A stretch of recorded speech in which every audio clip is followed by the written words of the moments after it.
O Vitor Vitor não Roque, jogou? infelizmente, não esteve relacionado porque a avó dele faleceu. E o Paulinho tá nesse controle, nesse planejamento, não esteve à disposição ontem também. E no segundo tempo, o Palmeiras tinha no banco de reservas, por exemplo, Rafael Veiga, Felipe Anderson, que são jogadores mais experientes. E pelo que o jogo apresentou, o João Martins preferiu utilizar os jogadores da base. Entrou o Thales, entrou o Luigi e foram bem. É interessante, né? Porque o Palmeiras, mesmo contratando, tem um elenco robusto e que mistura experiência com jogadores da base que conseguem entrar em jogos como esses e terem bons desempenhos e ajudar o Palmeiras a virar a partida.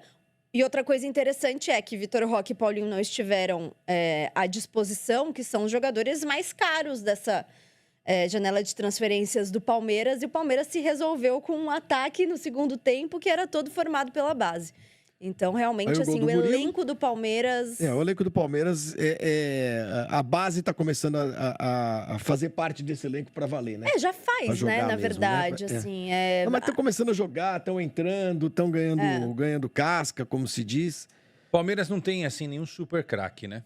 Não. Mas ele tem jogadores que estão acima da média do que a gente tem hoje no futebol brasileiro. Eu vou tirar o Flamengo dessa parada, porque eu acho que o Flamengo tem um nível de individual de jogadores que é um negócio incrível também, né? Aí você, obviamente, vai pegando outros times. Esses times, eles têm bons jogadores, que até poderiam jogar no Palmeiras e no Flamengo, mas o número é menor, né? O número é menor. Agora, o craque mesmo atende pelo nome de Abel Ferreira. Porque esse cara, a gente pode falar o que ele quiser dele. Ele se reinventa, né?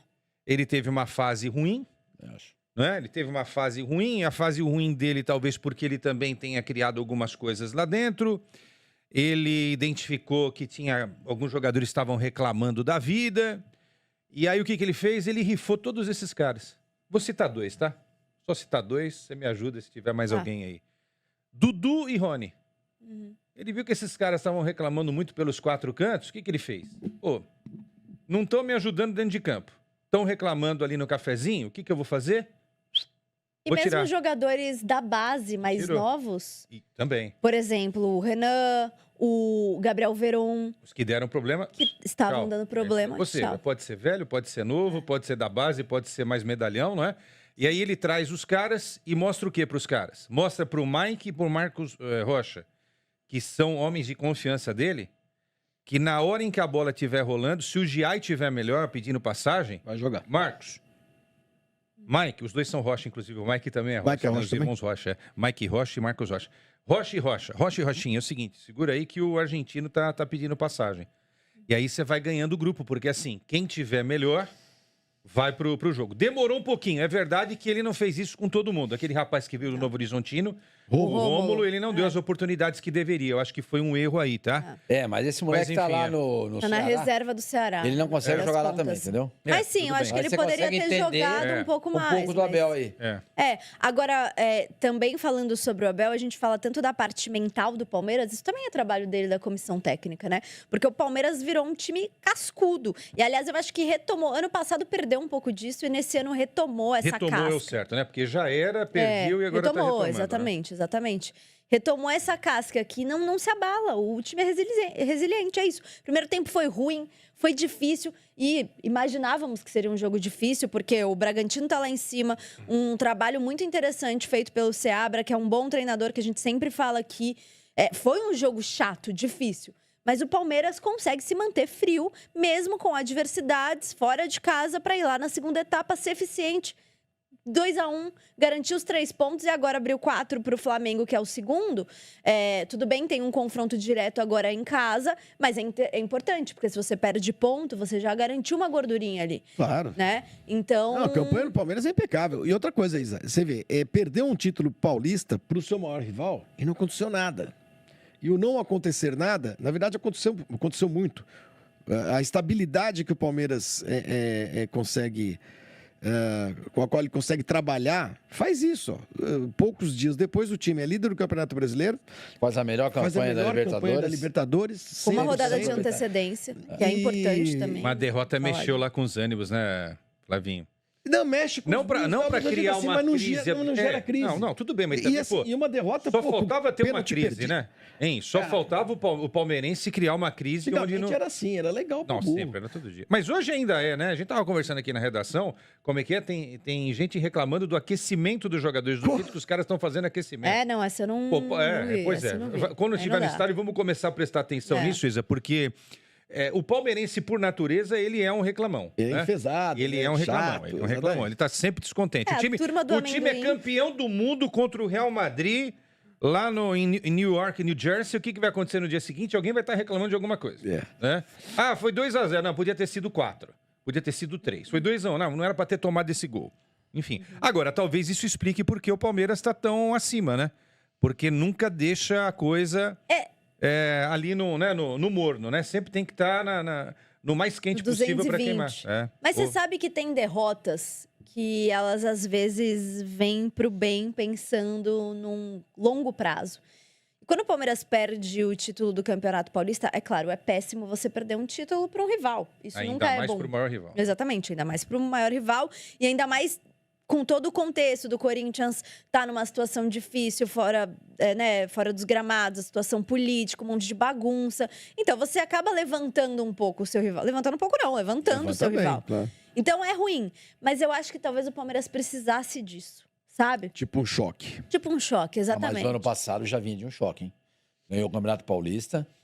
Não foi bem na Libertadores, não foi bem... Mas é diferente você perder um título pro seu rival. Perde também a Copa do Brasil. A Copa do Brasil.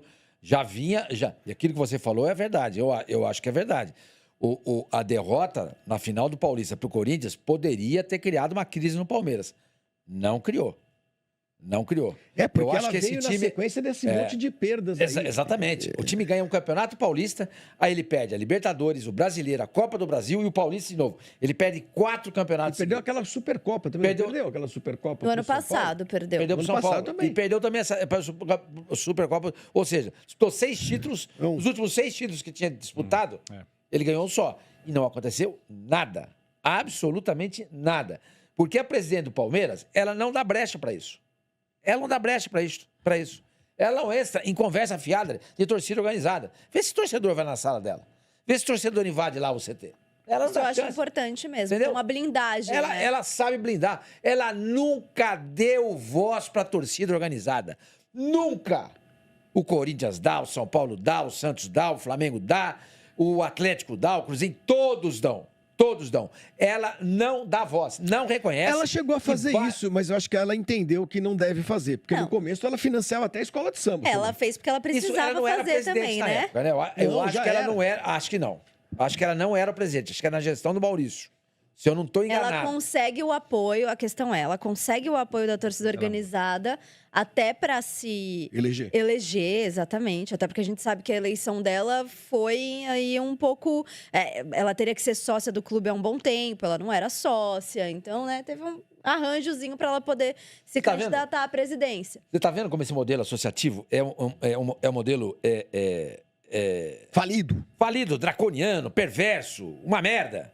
Porque... Essa mulher que hoje preside o melhor time do Brasil, o Palmeiras é o maior time do Brasil hoje, gente. O maior time do Brasil é o Palmeiras. Ela poderia não se eleger, porque o estatuto não deixa. Entende? Imagina se ela não se elege e se elege lá o Palaia lá dos tempos modernos. E aí? Será que estaria assim? Então, eu acho que existe por parte do torcedor do Palmeiras e da mídia palmeirense também, não todos, obviamente, uma ingratidão muito grande com a Leila Pereira. Essa mulher é responsável por tudo isso, não ela sozinha. Claro, começa com o Paulo Nobre, o Gagliotti vai lá e manteve. Agora, sabe qual é a grande reclamação dela? Aquele nosso amigo Quarentinha mandou pra mim. Ela caga pros conselheiros. Ótimo. Conselheiros serve pra quê? Ela não caga pros conselheiros, não. Ela caga pros conselheiros que são oposição. Isso. Exato. E serve pra quê? Pra nada. Só pra tumultuar. Esses caras só servem pra tumultuar, arrumar ingresso pra levar amigo pro jogo, camisa autografada pra dar pra puxar o saco de alguém. Esses caras não servem pra nada. Porque esse modelo associativo é horrível.